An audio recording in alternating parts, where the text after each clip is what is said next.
Welcome to the Salem Chamber Podcast. I'm Tom Hoffert, CEO of the Salem Chamber, and we're pleased to have you listening. Let's jump right in. Well, it is an absolute pleasure to have Gladys Blum join us today on the Salem Chamber Podcast. And Gladys is, if you have been around Salem for anywhere in the last 45 years, you more than likely have seen or heard the name Gladys Blum. And she is a former Salem First citizen, somebody who cares so much for this community. Gladys, welcome to the Salem Chamber Podcast. Thank you so much, Tom. It's great to share some time with you. Gladys, would you mind, before we talk about business and maybe a little bit about your thoughts on Salem and where it's been, where it could go, but would you rewind listeners to a little bit of your childhood, maybe where you grew up, a little bit about your early life and time before you were in Salem, Oregon? Sure. I grew up on a farm in McCall, Idaho, and my dad leased it out to potato farmers, so my early jobs dealt with potatoes. So, it was a great lifestyle. Just we had 160 acres, and I learned to love animals and everything that had to do with farm. The unfortunate thing is I had 3 brothers, and, had to deal with that. I loved being out on the farm. I loved doing farm work, but since I was the only daughter, I had to bargain with one of the boys to swap jobs with me so I could get out and do farm work. Was the family farm something that everybody took a bit of a hand in? Oh, absolutely. And I am Finnish, so most people that lived in the valley were Finns, and it was just a community of Finns that worked on each other's farms, worked together, helped each other, opened their saunas every Saturday, and it was just, my mom just opened her table to whoever was around, and it was just a big community, and it was a great childhood. When you were growing up in McCall, but for those who are not familiar with McCall, now is really viewed almost as a Bend type.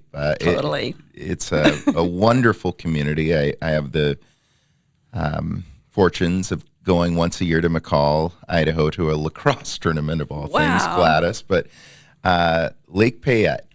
Yes, I learned to swim. I bet you spent a little time. Yes, and it was a mile high there. So we had snow come October and didn't see the ground till May usually. So a lot of snow, and you didn't close school for snow because you either walked or skied there. You could ski right over the fence because it was so high. But country school, 8 grades in one room, and the teacher just went from line to line each grade, and that's how we learned. As you were growing up, did you stay close with your brothers? Yes, I did, and my oldest brother quit school as a sophomore in high school. He hated school. And my parents just panicked, like, what do we do with this kid? But he just hated school there. And so they heard about a private boarding school in Canyonville, Oregon. It was called Canyonville Bible Academy. And so they went to him and said, Ron, would you go back to school if we sent you there? And he was thinking, and he said, I'll go if my sister goes with me. So here I'm 14 years old. I'm shipped off the farm, and they drove us there, moved into the dorms. We only came home for Christmas. But I ended up going there all 4 years and loved it. It was an amazing big family of students. There was about 140 there from all over the nation. It was great. Wow. That was my first taste of Oregon. The first taste of Oregon. Okay. What after graduation then, you spent 4 years what happens next, Gladys? So my husband came to Canyonville Bible Academy as a senior, and so we graduated together. He shipped off in the Navy right after graduation, and I tried to get into college. I was a valedictorian in high school, but my parents still didn't have the funds, even with a bit of a help, to send me to college after private boarding school. So my roommate, who was from New Hampshire, she and I were both trying to get into college, and we couldn't. So we took advantage of the Greyhound offer to cross country for $45 and take all summer to do it. And you just went wherever you wanted to go. If the Greyhound went, you just got on. Wow. So we did that all summer after graduating and just popped in on all our friends, because we knew friends from all over the U.S. So I got to see a lot of the U.S. that summer. And who would do that today? Let their kid cross country. A little different atmosphere in communities today. And ended up in New Hampshire. And I lived with her for a while until, I think, for the rest of the year. And I worked in an organ factory making organ keys. And did that until Christmas, and then came back to Idaho. But meanwhile, I'm writing to Pete, who had joined the Navy, and we were writing to all of our senior classmates because that was the thing the girls did. So, but he kept writing back and writing back and writing back, and so I went back home, and then in 2 years, Pete decided he had leave, so he landed and came to visit me in Idaho, and we got engaged. And our whole dating was letters, but we got engaged, and we're still married 62 years later. That's incredible, Gladys. Take us back to that summer on a Greyhound, if you don't mind. No. What were a couple of the places that really stood out to you on your journey? Well, we didn't have much money, so we stop places and get quick jobs like making beds in a hotel or helping pump gas, or we're only 18. And some of the things that I still remember greatly is in North Dakota, we got stuck and those big hailstorms. I mean, I'd never seen anything like it. They were like baseballs, and seeing that was really an experience. We ended up also in Philadelphia, and one of the guys that graduated with us met us, and we learned a lot about Philadelphia. And our classmates just took us in. I mean, we were just like their best friends, and they took us in, and so we got to see a lot of country. But when we left Philadelphia, the line was really long onto the buses, and so I got in one, and my roommate got in the other, and ended up, the next stop was New York City. So here I am, a girl off the farm, landed in New York City all by myself. And I just went in the bus station and went in the bathroom and sat there for hours. I didn't know what to do until my roommate finally arrived. But yeah, and we ended up in New Hampshire with about $2 to each of our names. So our parents met us, and then I stayed there for a while. But what an interesting dynamic of what could occur then. Yes. Maybe relatively safely. I won't say totally safely, probably. And what would be reasonable today?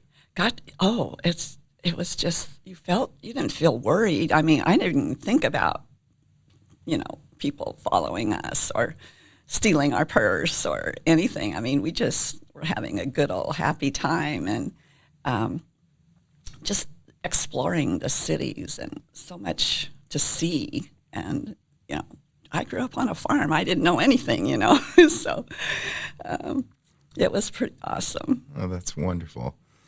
You get engaged. You're back in McCall. Mm-hmm. Pete's been on leave. Yeah. I would imagine he has to go back to sea. Yeah, he comes to McCall to visit me and my brothers, and they weren't too happy about it. So the last night he was there, they put itching powder in his bed.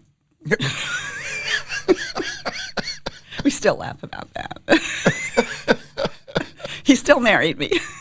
Did safe to say Pete eventually won the affection of the family a bit? Yeah, he did. Okay.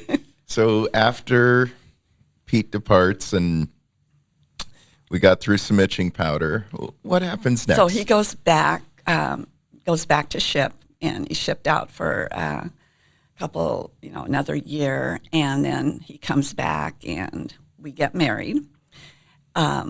So we get married in the McCall area, and so he moves me. I mean, he's from California, the Bay Area. So here I am again.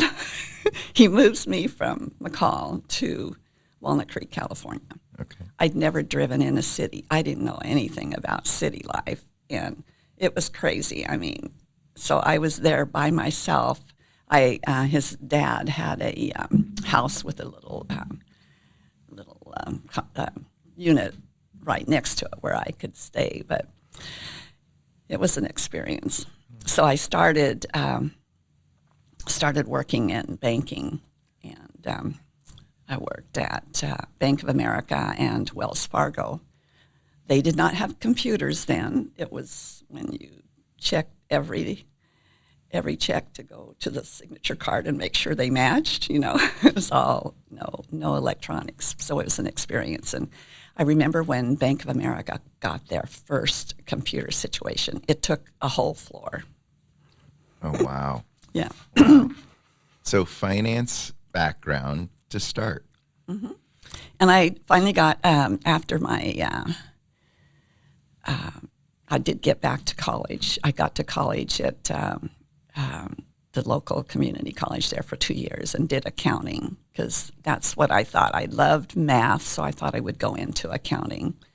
And so I did that for 2 years. Got a few jobs, but one of my jobs was with a real estate broker. And so I'm writing checks, and I think, I could probably have a bigger check if I was doing what this guy was doing. You got to see your first glimpse into some opportunities. Yeah. Okay. So what comes after that? Well, that broker finally said, yeah, you can become an agent. And he was just a single broker. And so it wasn't a big company. So he taught me a lot, just a lot of things, because at that time, interest rates weren't good. And so he taught me, owner carry. That was about the only way things would sell then. And so I cut my teeth on owner carry. And then with living there, we did have 3 boys, 3 brothers, 3 sons. Something's wrong with that picture. When I was growing up, I begged Mom for a sister, and she said, honey, just wait, you'll have your daughter. 3 sons. Well, you've been very fortunate. Don't let my boys hear. I was going to say, we'll make sure Troy doesn't tap into this one, Gladys. Ooh. But no, the boys, their childhood was in the Bay Area in California, and they did good. But when they were reaching high school age, Pete and I always wanted to come back to Oregon since that's where we had started. And so when Pete junior was facing going into high school, we decided to move, and so we did move here. And Did you was your first move to Salem, Gladys? it was. We looked all over Oregon, but settled on Salem. What made you decide on Salem? When you and Pete were talking, what was it about Salem that attracted you? So this is what I tell my buyers from out of state. Sure. You're 1 hour to the beach, 1 hour to ski on the mountains, and 1 hour to shop in Portland if you want that. It's right here, everything you need. Perfect place. Yeah. Well, and I know how much you love Salem. And, I do. And I'm in that boat as well. I like to believe our entire chamber staff team is. As adults, we have the option to live really and make life wherever we'd like to. Totally. Yeah. And so if we're going to choose a community, I want to love that community. That's right. And I want to make it special for those around me. Mm-hmm. So the boys are brought up to Salem. Yes. You and Pete. What is Pete doing at this point? When we came to Salem, in California, he was an iron worker. So he worked in some of the big buildings like in San Francisco. And he also worked on BART, the train that crossed from the one side to San Francisco, Bay Area, rapid transit. Then we moved here, and he started with the union here, the iron workers. And I just had a California license, so I had to get a job and started working for the state of Oregon. So I had a little bit of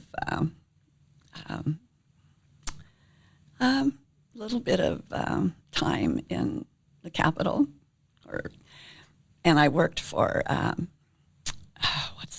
the budget and management. Okay. And it was fascinating.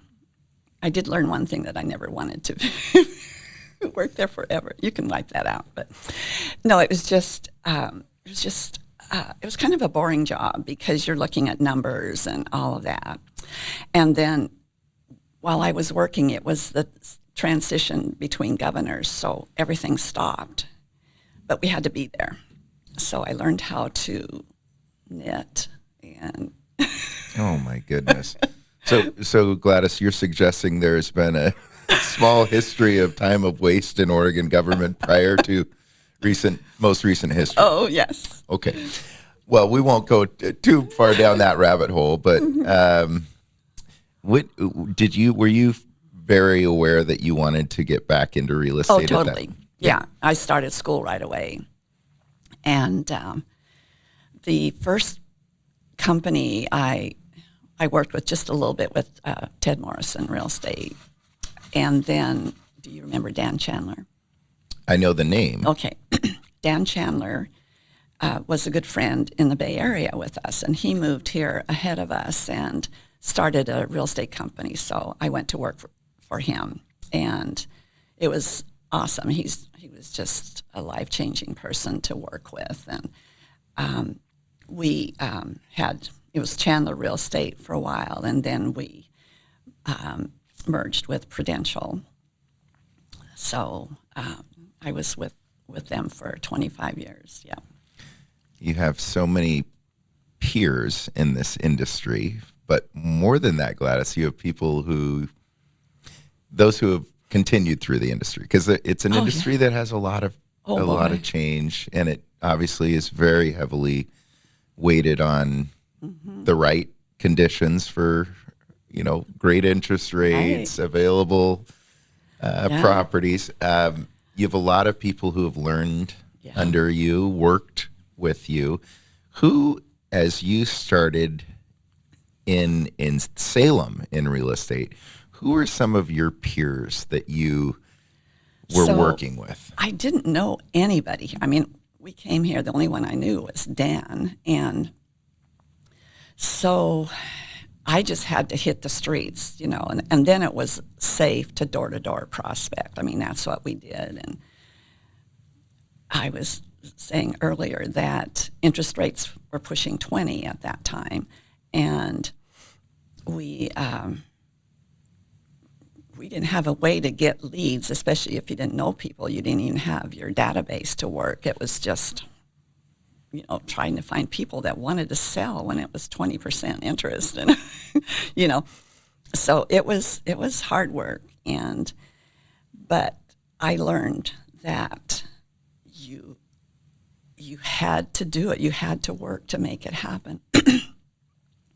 And there was a national trainer, Mike Ferry. I don't know if you've ever heard of him, but I went to one of his training, and he taught me to think big, just believe that you could do it, and, think big numbers, and, you just couldn't just stop. You just had to keep working it. And I did that, and I started following all of his training, and for years, he was amazing, and I owe a lot of my success to him. And while I was in his training, we created mastermind groups for agents from all over the U.S. And there was about 15 of us in this one group, and we met monthly in different states and shared what was working for us. And mastermind groups are so amazing because you're with people that aren't competition because they're from elsewhere, and just sharing things that worked for them. And we met for about 15 years, and they're all now retired, but I'm still at it. But anyway, it was great. It was just a great time and a great way to learn and getting coaching. And then Dan Chandler, my broker, after about a year, he said, "Gladys, you're really good in the field, but you suck at paperwork. Get some help." So I hired my first assistant, and I hired this gal that did all my paperwork, so that I could just be in the field. And then the other thing I learned is my passion is sellers. I wanted to work with sellers. So I hired a buyer's agent that could be with me, and she could work buyers and I could work sellers. I think I became the first team of anywhere. I mean, now teams are a big thing, an agent hires all their helpers, but it was, it really helped me to expand where I could do what I love to do, is just work with sellers. Give me a reference on what year about we're talking about. What year? Mm-hmm. That was about 85. What does Salem look like? And so, full disclosure, I grew up here, and so I was here in 1985. I remember what it looked like to me, but I was 11. What does Salem look like to you in 1985? Oh, I loved it. I loved everything. I loved how, the communities were, it was so different from California because the subdivisions there were the houses were identical, and you'd come in a subdivision here and they were all different, and it was cool. And just the people and everything. I loved everything about Salem, and it, no complaints at all. And the schools were great. My boys loved the schools and got into Little League and all of that stuff. Where were you and Pete and your boys residing?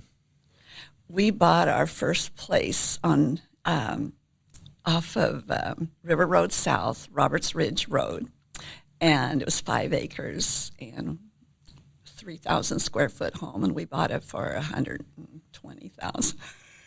Isn't that incredible? And we bought it on contract because I couldn't afford the rate, and oh my awesome. Goodness! I think about South Commercial as we see it now. When I was young, there was Skate Palace was about where the now it's Trader Joe's. That was as far as Salem went. I mean, that was the end of the line. I remember. You kept going. The road just eventually got to I-5. But if you went out on Cordon Road, that was all just fields. Yeah. Incredible. Yeah, it's beautiful. You've witnessed a lot of growth here. Absolutely. Yeah. What were some of the things at that point when you're kicking off your first, and you're really doing something new in the market? You're forming a team. I love what you said about the mentorship and working with people who aren't your competitors to bring the best practices right here local. That's an incredible takeaway, and I think something we need to think about it as a community is, are we looking for some thoughtfulness and assets from outside our community that aren't going to cause competitive situations? I love that thought. As you're building your team, Gladys, and you're looking to create partnership and expand your network,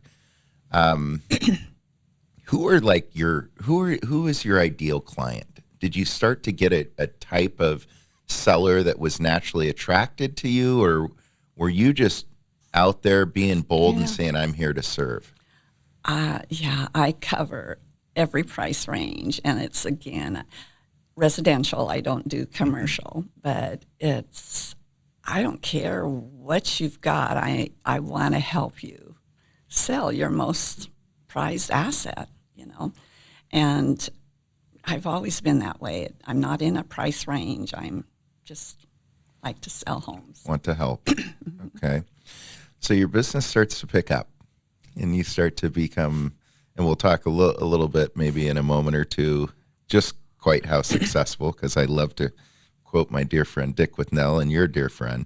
But as your business starts to become successful, what are the strategic moves you're making? Are you adding more people? Are you trying to steer the business in a certain direction? Are you starting to give back to the community? Talk to me about those times of initial growth. Okay. So first, my sons grew up and left home.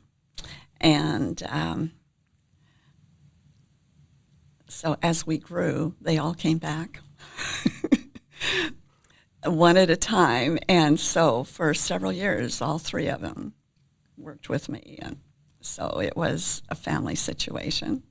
But I loved it. I mean, we left business at the office and still survived our family. But back to getting involved in the community, I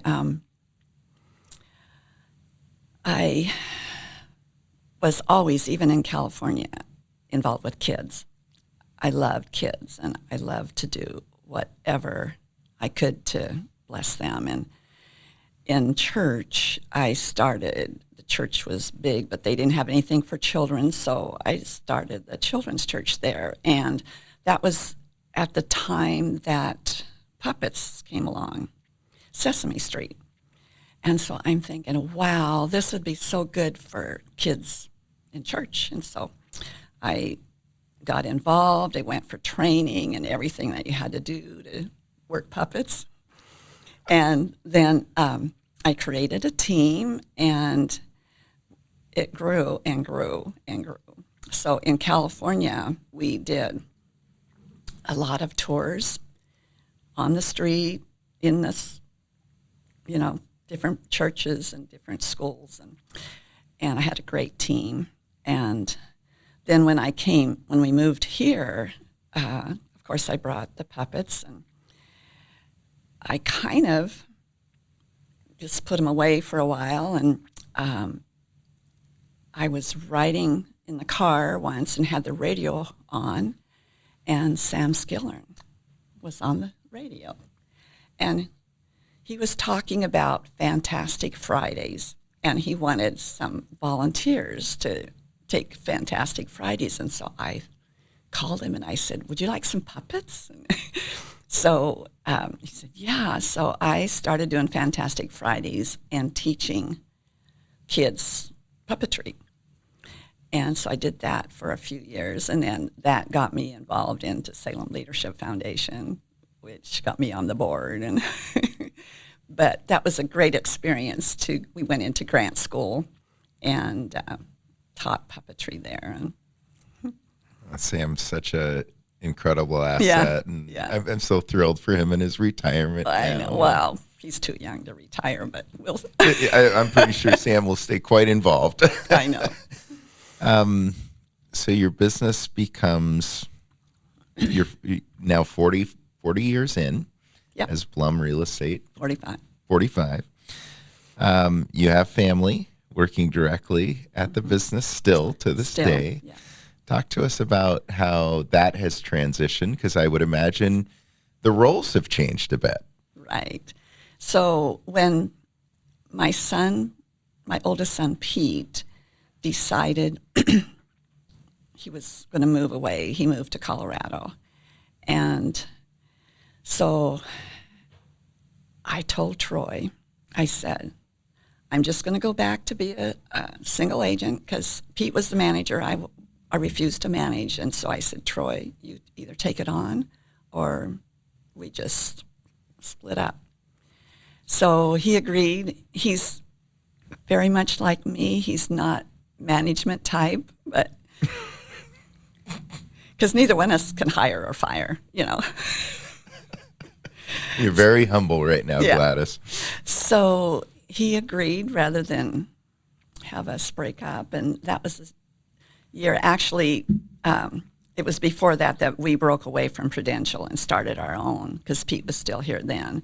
And we started our own company and didn't lose a bit of business or anything, just as our own. And then the year later is when Pete left, and that's when I told Troy, you take it over or we stop it. And so he did, and he's done a great job. So Troy is still running the shop, and I have a grandson, Stephen, that's very, very good agent. And my daughter-in-law, Linnell, does staging for us and does marketing. Still family. Well, you have a couple really interesting stories. I guess I'll go into them right now. Okay. Talk to, if you're willing,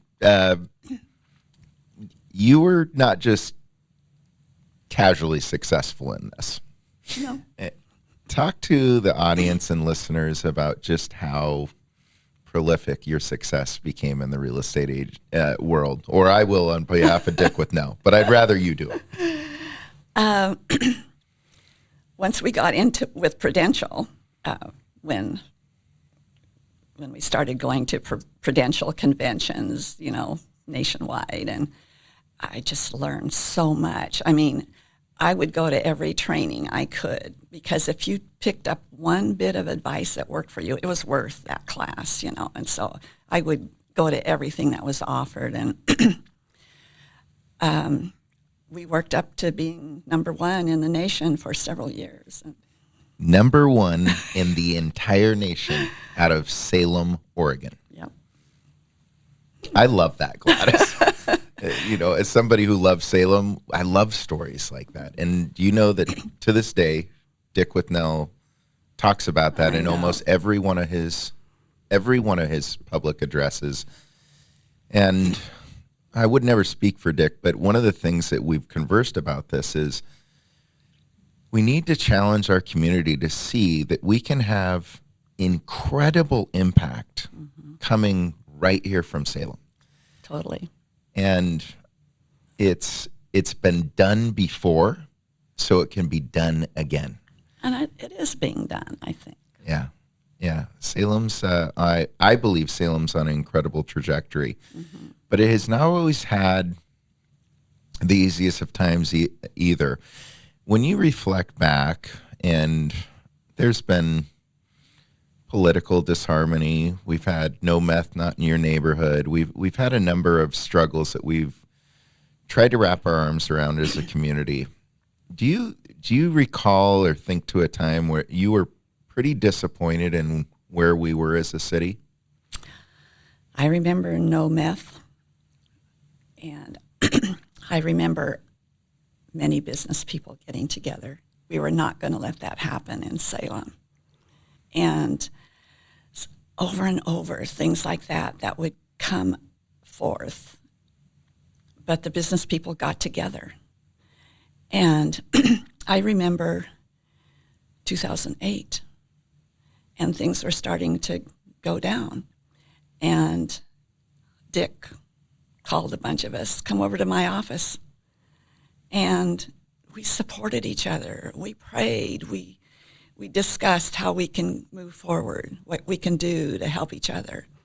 And, you know, we've seen it over and over when we need a new YMCA, when we need a new different, you know, family building blocks, CASA. People just came together and made it happen. And I think that's what I love most about Salem. And even now, I mean, a lot of the people that helped so much early on are no longer here, but it's still happening. And I'm just hoping that the younger ones are just going to take it on and keep saying no to things that come that we shouldn't have to deal with. Yeah, I'm part of that group that's very committed, Gladys, to seeing our second and third generation family business owners continuing to be involved. And it is a time that I have to provide some historical perspective to them, because many of them were young when their fathers or mothers were donating their time and talents and treasure to this community. But it's really been what has made Salem so special along is we have the amenities, certainly, and if you look at our food scene, the culture, the arts, we're on an incredible river through our city, the beauty, the wineries.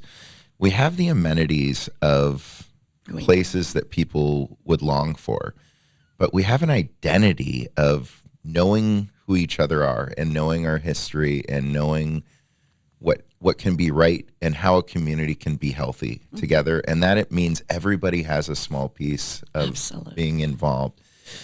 One of your passion areas that really I always noticed, and I think people notice different things about people, but Gladys, you were so involved on the youth side, and our leadership youth program at the Salem Chamber was incredible. Awesome. And by the way, Gladys, don't be surprised when that comes. So the McLaren Leadership Foundation is working on just a similar platform now. There was such incredible work done by yourself, Kathy Moore, Scott Sadler, so many. Patricia Callahan Bowman. 15 years.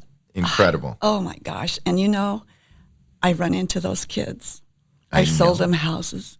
I mean, it's like. Well, Jonathan Castro Monroy, Jesse Pion. I mean, look at these people, and they're now leading our communities. Exactly. And one trait that I see out of so many of them, and likely you do too, is they went through that experience, but they didn't just check out then. Yes. You and your volunteer leadership ingrained a sense of bigger giving back, servant leadership, that yes, you can make money in this community. You can have a home, build a family here. In fact, we hope you build wealth here. Yes. But you never get to then turn your back on the community and say, thanks, I got mine. Yeah. Tell me about some of your favorite parts of leadership youth and your involvement there. I totally love the history part, and having different speakers that knew about the history and touring different places. I loved some of the businesses that we visited. Of course, Youth with a Mission, where we did the zip line. Sure. And I could keep up with all those kids.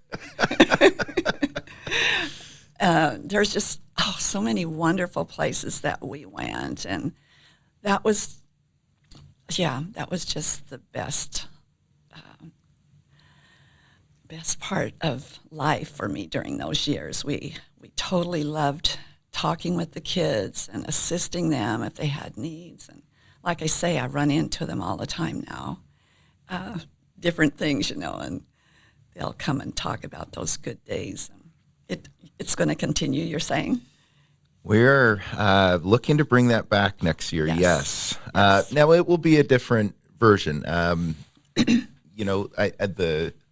leadership youth as it stands migrated with Scott and Kathy over to now what would be under your Willamette Workforce partnership, and Dean Craig and the great work that they do. So anything we would do would be complimentary, Gladys. And look to do kind of things that are similar, though, and give kids that experience. And contextually, if you're listening and maybe curious what we're referencing, Leadership Youth is a program not designed to grab your all-stars at different high schools. No. Those kids were going to be fine, Gladys.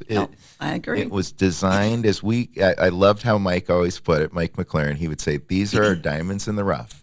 Absolutely. They've got all the opportunity in the world. They need a couple adults who are thoughtful and to put their arms around and go, hey, we want to show you a few things. We want to spend some time and invest deeply with you to make sure that you can be a big part of this ecosystem in the future. That's what I liked about it. And, coming from all different schools, but yet just, becoming the best of friends. It was incredible. Yeah, so these students would come in as sophomores or juniors. Mm-hmm. In their first year, they would go through an experiential process of seeing businesses, seeing our community, learning about Salem, learning about the leaders in Salem, hearing incredibly diverse perspectives, not just a business perspective, seeing everything raw and having access. And then part of the charm to me, of course, probably one of my favorite parts was the second year experience. Serving on a local board as the youth representative. They did, yes. And I remember we had 25 kids serving on boards, and we said to the boards, now, they're 17 and 18-year-olds. Mm-hmm. You don't have to give them voting rights, but if you want to, you can. And like almost every board to a T, they were voting members.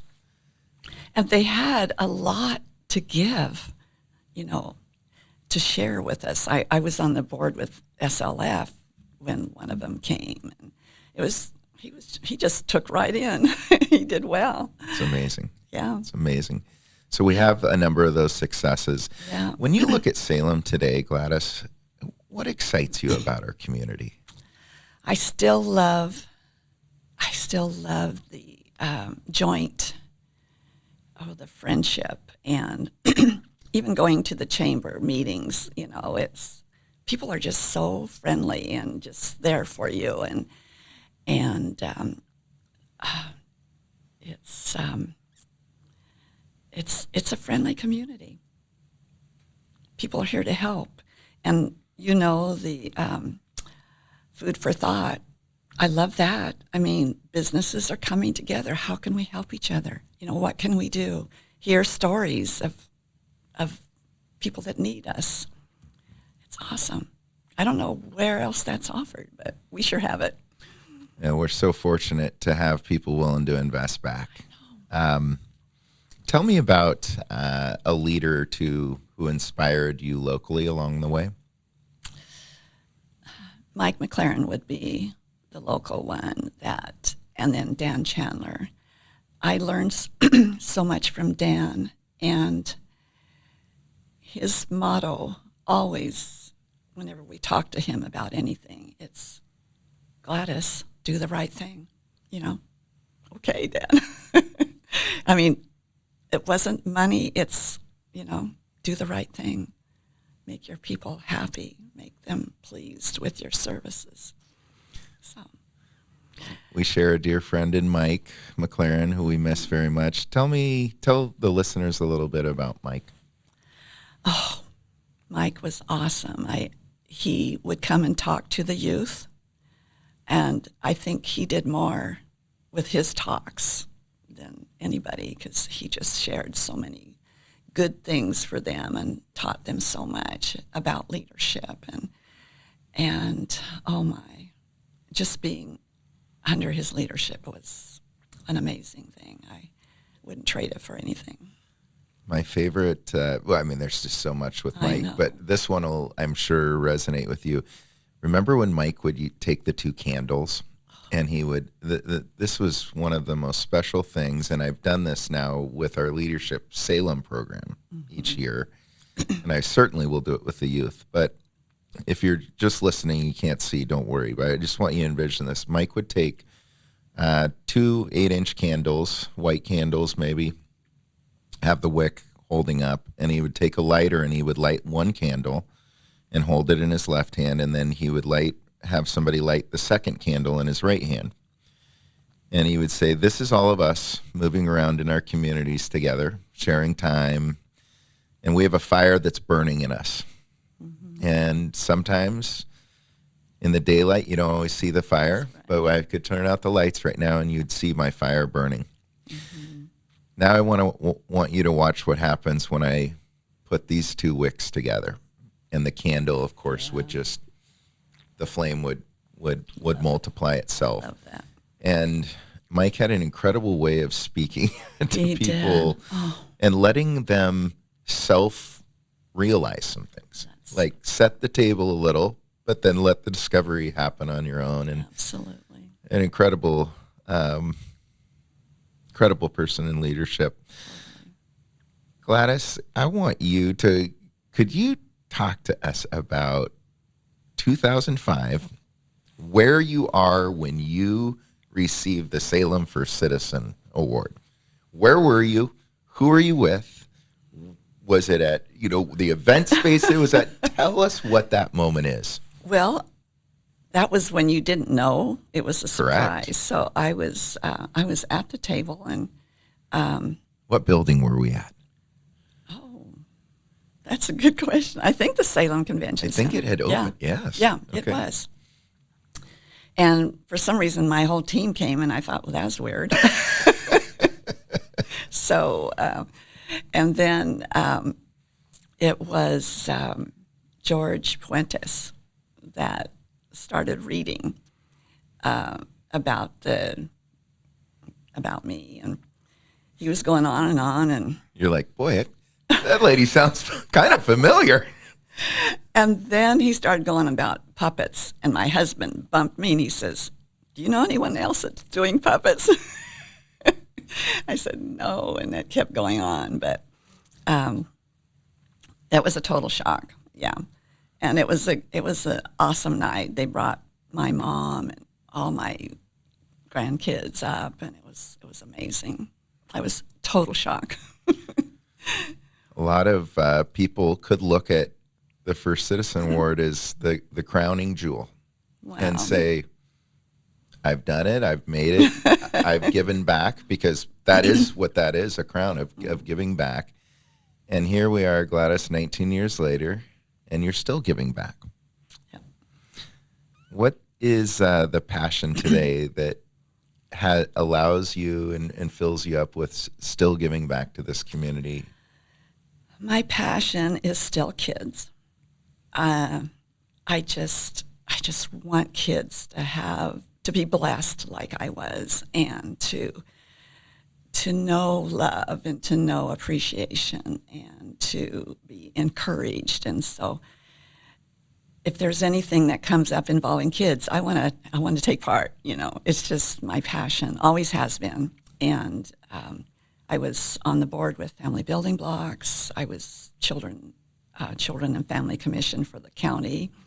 Again, just working with kids, and now the same way, I'm going to keep supporting nonprofits that are helping kids, because it's so important. I'm so blessed with family, and now with my own family, grandkids and great grandkids, and they're just it's just producing.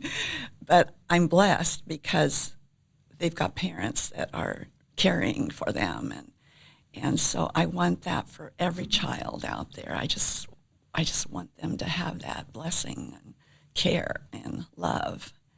It's critical. This has been incredible, Gladys, sharing this time with you. I'm extremely honored. I want to close with this. I pose to leaders a challenge, and that is, how do we continue to get people to engage in this community in a time of, there's never been more lack of free time. We're connected to our cellular devices. We're on schedule upon schedule upon schedule upon schedule. We have needs of home, pulling with needs of our professions. What's your message to not just young people, but people in this community that may be teetering on, do I jump in or do I need to stay focused just on minding my own pathways? What's the leadership challenge you would leave listeners with? I think it's so important to be involved. If you're a community and you care for each other, you all grow, not just you, but not just them, but you too. And loneliness is terrible, so get involved in whatever things you're interested in and support others, and they'll support you, and love others, and they'll love you. And that's how it works. I love that. This has been a very special conversation with a dear friend and a community icon, Gladys Blum, broker and owner at Blum Real Estate. If you have residential real estate needs, you have a great partner in this community. Gladys, thank you so much for taking this time and for giving back so generously to this community.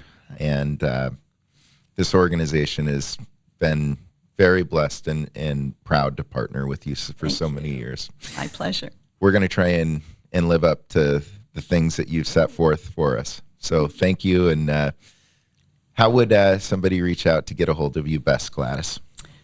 Just call me on my cell phone. I've always got it. I love that. The personal touch. You've been listening to the Salem Chamber Podcast, City of Salem community icon, Gladys Blum.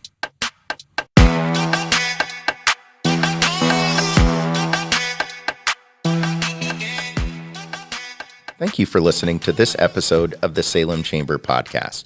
The Salem Chamber is a 501c6 not-for-profit organization representing nearly 1,100 businesses in the greater Salem area. For additional information, please visit salemchamber.org. This has been a production of Dan Johnson and Lena Prine on the Salem Chamber's professional staff team.